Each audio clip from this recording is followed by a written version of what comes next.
Hello mga lods, good morning. Shout out ko sa aking pusa na si Kitty. Yan talaga yan gawain ni Kitty every morning kapag hindi talaga ako bumabangon after mag-alarm ng aking cellphone.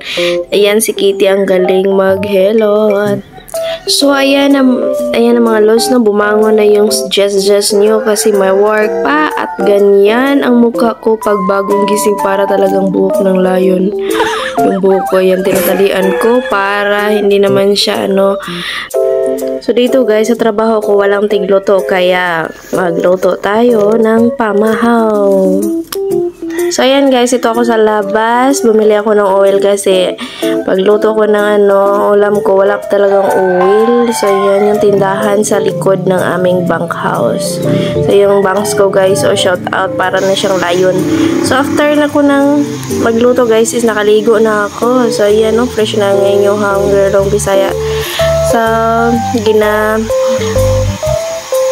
binoblower ko talaga yung buhok ko ng slight lang, hindi yung masyadong tuyo para hindi mabasa yung damit ko. So, ayan po. Ready to work na po yan. So, 6 AM yung duty namin dito sa Bohol. So, ayan po guys, yung room ko is malapit lang. Paglabas ko is office ko na. So, ayan.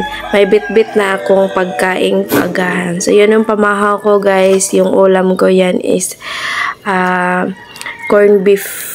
Yan yung madaling lutuin sa umaga.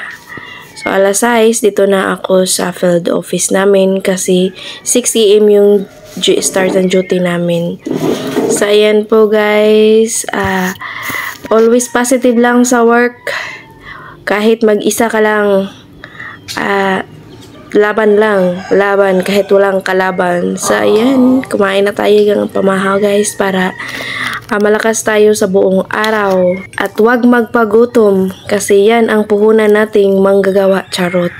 So, ayan. Thank you for watching. Bye-bye.